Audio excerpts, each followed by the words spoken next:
বিসমিল্লাহ আলহামদুলিল্লাহ ওয়াসসালাতু ওয়াসসালামু আলা রাসূলিল্লাহ বাদ।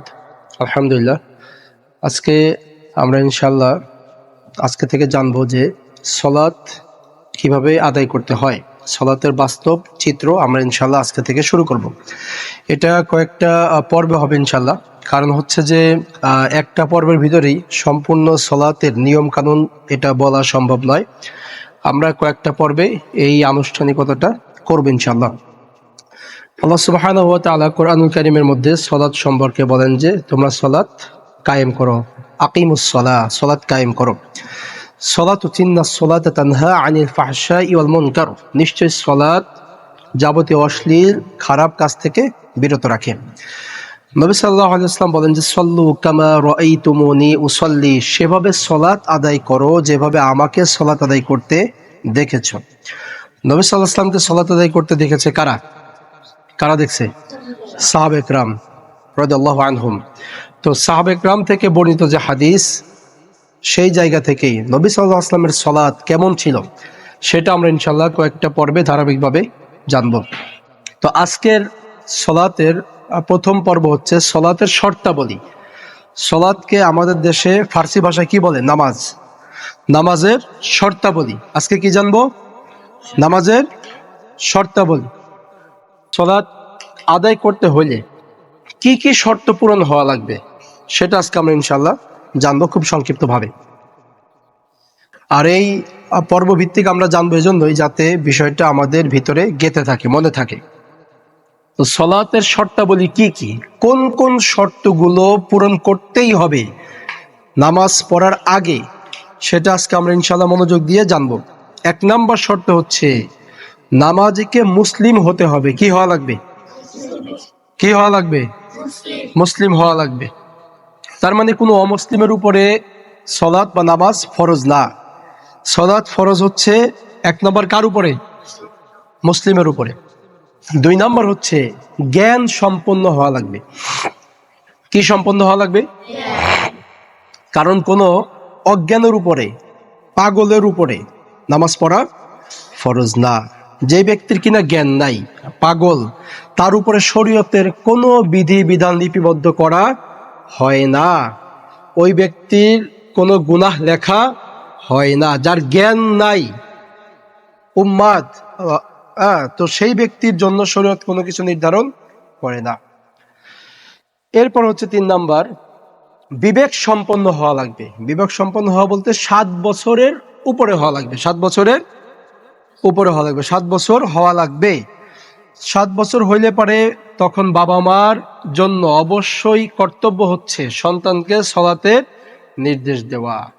এটা কয় বছর? 7 বছর। কয় বছর? 7 বছর। আর সালাত ফরজ হয় এটা কয় বছর থেকে? 10 বছর। কয় বছর? 10 বছর থেকে। সিয়াম কিন্তু 10 বছর থেকে ফরজ হয় না। সিয়ামের সম্পর্ক হচ্ছে বালেগ হওয়ার পর থেকে। সালাতের সম্পর্ক হচ্ছে 10 বছর থেকে। কয় বছর? 10 বছর। 10 বছর থেকে যদি কেউ সালাত আদায় না করে, বাবা মা কি করবে? বেত্রাঘাত করবে, মার দিবে, তাই তো? তো 7 বছর এর বেশি হওয়া লাগবে। 7 বছর হওয়া লাগবে। এরপরে 4 নাম্বার হচ্ছে নামাজের শর্ত, পবিত্রতা অর্জন করা লাগবে। কি অর্জন করা লাগবে? পবিত্রতা অর্জন করতে হলে যদি কারো গোসল ফরজ হয়, গোসল করা লাগবে। আর যেই ব্যক্তির উপরে গোসল ফরজ হয় নাই তাকে ওযু করা লাগবে। গোসল ফরজ হয় নাই এরকম ব্যক্তির কি করা লাগবে? ওযু করলে সেই ব্যক্তি কি হবে? পবিত্র হবে। কি হবে? পবিত্র হবে। এরপরে 5 নম্বর হচ্ছে সালাতের শর্ত, সালাতের ওয়াক্ত হওয়া লাগবে, সময় হওয়া লাগবে। যেমন এখন হচ্ছে আসরের ওয়াক্ত, আমি কি এখন মাগরিবের নামাজ পড়তে পারবো? কারণ মাগরিবের কি হয় নাই? ওয়াক্ত হয় নাই। তাহলে এটা একটা শর্ত যে নামাজের কি হওয়া? সময় হওয়া। কি হওয়া? সময় হওয়া বা ওয়াক্ত হওয়া। ওয়াক্ত এটা হচ্ছে আরবি শব্দ, ওয়াক্ত এর বাংলা কি? সময়। সময় হওয়া। এরপরের 6 নাম্বার শর্ত হচ্ছে লজ্জা স্থান আবৃত হওয়া লাগবে। লজ্জা স্থান কি হওয়া লাগবে? এটা নামাজের কি? শর্ত। নামাজের কি? শর্ত। নামাজের শর্ত হচ্ছে লজ্জা স্থান আবৃত হওয়া লাগবে। এক্ষেত্রে পুরুষের জন্য নাভির উপর থেকে হাঁটুর নিচ পর্যন্ত। পুরুষের জন্য নাভির উপর থেকে কোন পর্যন্ত? হাঁটুর নিচ পর্যন্ত। আর হচ্ছে মহিলাদের জন্য একেবারে পা থেকে শুরু করে, মাথা থেকে শুরু করে পা পর্যন্ত শুধু হাতের 2 কবজি আর মুখমণ্ডল কি থাকবে? খোলা থাকবে, যদি কিনা ঘরে সালাত আদায় করে। আর যদি বাইরে হঠাৎ করে দেখা যায় যে বাইরে গেছে বা হজে গেছে, এখন তাওয়াফের সময়, সালাতের সময় হয়ে গেছে, মহিলা এমনিতেই বাইরে গেলেই সে কি করবে? উপর দিয়ে আরেকটা হেজাব ঝুলিয়ে দিবে, আরেকটা চাদর বা কাপড় ঝুলিয়ে দিবে উপর দিয়ে, মুখে বাঁধবে না, উপর দিয়ে ঝুলিয়ে দিবে। তো পুরুষের সতর হচ্ছে নাভির উপর থেকে কোন পর্যন্ত? কোন পর্যন্ত? হাঁটুর নিচ পর্যন্ত।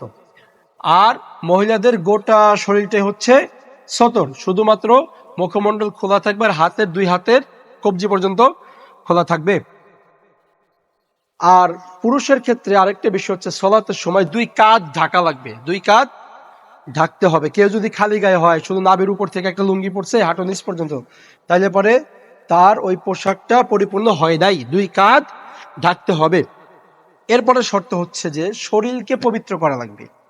তার মানে আগেই বলছি, যার উপরে গোসল ফরজ সে গোসল করে নিবে, শরীরকে পবিত্র রাখতে হবে। যেই জামাটা পরে নামাজ পড়বো, জামাটা কি হওয়া লাগবে? পবিত্র হওয়া লাগবে। যেই জায়গাতে নামাজ পড়বো, জায়গাটা কি হওয়া লাগবে?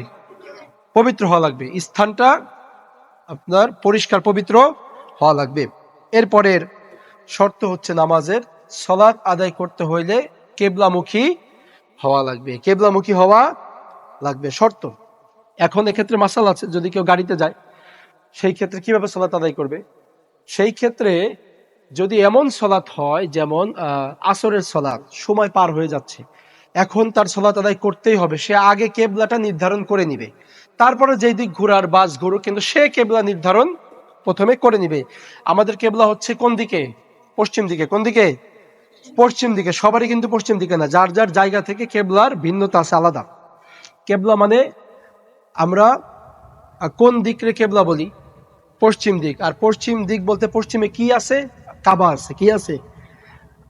তো এভাবে কেবলা নির্ধারণ করা হয়। এরপরের 9 নম্বর শর্ত হচ্ছে যে মনে মনে নিয়ত করা লাগবে। নিয়ত মুখে উচ্চারণ করার কোনো হাদিস নাই। ইন্নামাল আমালু বিন্নিয়াত, নিশ্চয় প্রত্যেকটি আমল নিয়তের উপরে নির্ভরশীল। তো আমাদেরকে নিয়ত করা লাগবে মনে মনে। আমি যে আসরের সালাতে আসলাম, মনে মনে নিয়ত আছে না? এটাই নিয়ত হয়ে গেছে, এটাই নিয়ত।